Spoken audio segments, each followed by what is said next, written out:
सादर प्रणाम मित्रों, मैं हूं दीपक मिश्रा। सबके मन की बात 369 डिग्री चैनल में आपका एक बार फिर से स्वागत है। मित्रों, आज का विषय है सीट बेल्ट की उपयोगिता क्या है, सीट बेल्ट का उपयोग किसे करना चाहिए, किसे नहीं करना चाहिए। इस विषय पर आज हम चर्चा करेंगे। उस सीट बेल्ट की जो ऑलमोस्ट 100% कार में पाई जाती है और जिसका उपयोग हम यात्रा करते समय कभी करते हैं, कभी नहीं करते हैं, कभी जानबूझकर नहीं करते हैं, कभी अनजाने में कर लेते हैं।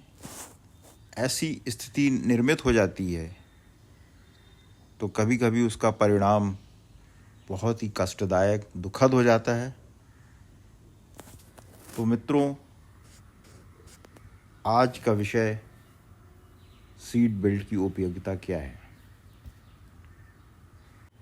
मित्रों, प्राचीन भारत में एक स्थान से दूसरे स्थान की यात्रा करने के लिए हम भारतीय पैदल ही यात्रा किया करते थे। उसके बाद क्रमिक विकास हुआ, फिर बैलगाड़ी आई हमारे जीवन में। बैलगाड़ी के बाद ट्रेन, बस, मोटर गाड़ियाँ आईं, फिर आधुनिक कारें आईं जिसमें प्रायतः 100% कारों में सीट बेल्ट उपलब्ध रहता है, जो कि ड्राइवर, कंडक्टर और पीछे बैक सीट में बैठे या सहयात्रियों की सुरक्षा के मद्देनज़र रखकर लगाया गया है, जिसका हमको उपयोग करना चाहिए। बट होता यूँ है कि जाने अनजाने में हम इसको स्किप कर देते हैं। सीट बेल्ट ज़रूरी क्यों है? क्योंकि हमारा जीवन बहुमूल्य है। ये जीवन मरने के लिए नहीं है, ये जीवन जीने के लिए है।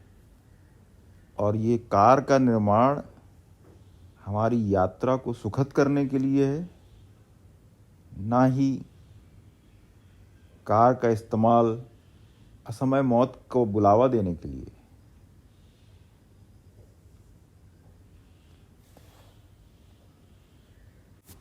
सभी कार मैन्युफैक्चरिंग कंपनी ने सीट बेल्ट का प्रोविज़न सभी कारों में दिया है।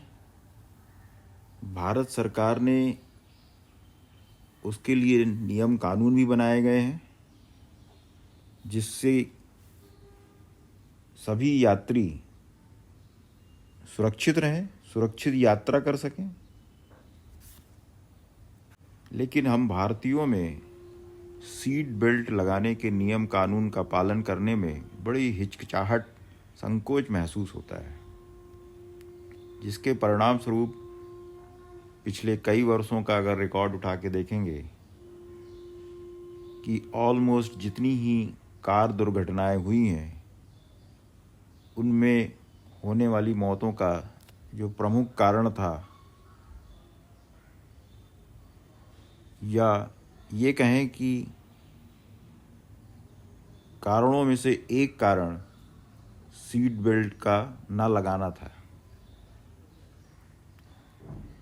जिसके चलते आज हम कई बुद्धिजीवियों को खो चुके हैं, कई इंडस्ट्रियलिस्ट को खो चुके हैं।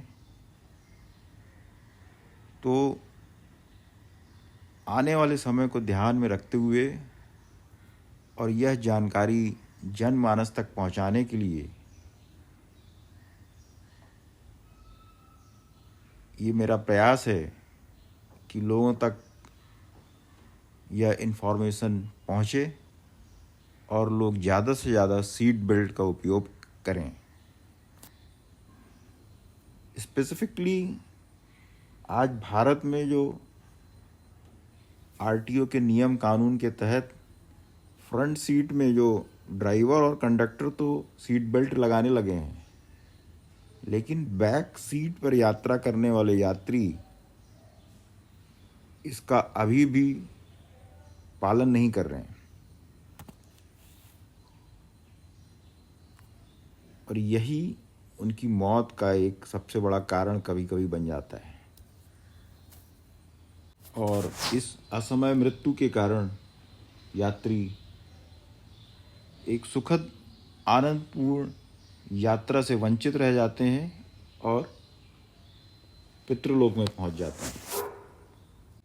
तो जिन यात्रियों को पितृलोक में जाने की जल्दी ना हो, उन्हें सीट बेल्ट का उपयोग करना चाहिए। और जिन्हें बहुत ज़्यादा जल्दी मची हो तो वैसे भी नहीं लगाते हैं वो।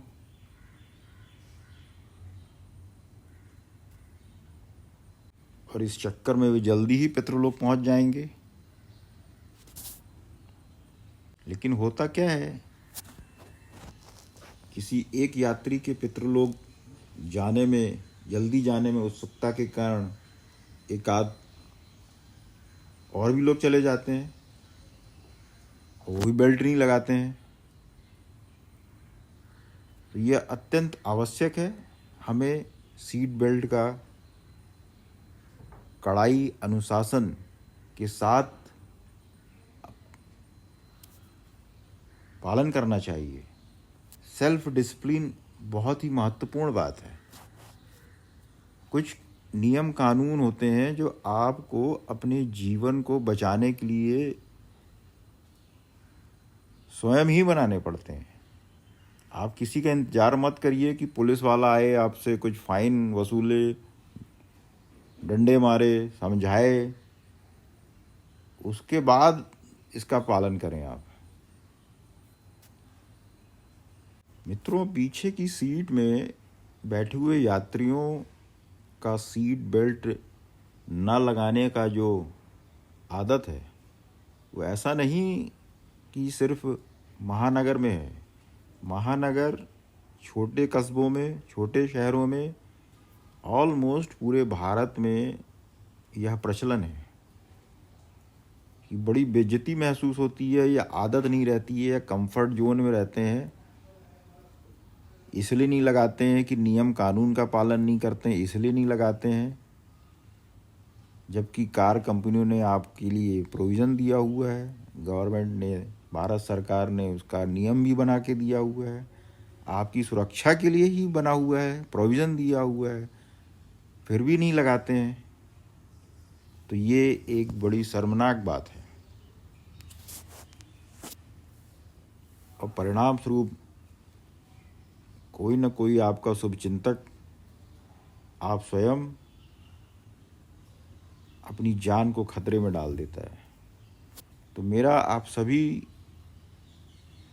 राष्ट्र प्रेमियों से, देशवासियों से विनम्र निवेदन है कि वे जब भी यात्रा करें और पीछे की सीट में बैठकर अगर यात्रा कर रहे हैं तो आप स्वयं भी सीट बेल्ट लगाएं और अपने सहयात्रियों को भी बोलें, प्रेरित करें कि सीट बेल्ट लगाकर यात्रा करें। जीवन बहुमूल्य है। असमय पितृलोक जाने की तैयारी न करें। और इस बात का ध्यान रखें कि आपके घर में आपकी पत्नी, आपके बच्चे, आपके माता पिता, जो भी आपके शुभचिंतक हैं, आपके घर वापस आने का बेसब्री से इंतज़ार कर रहे हैं। इस बहुमूल्य जीवन के साथ खिलवाड़ न करें। धन्यवाद।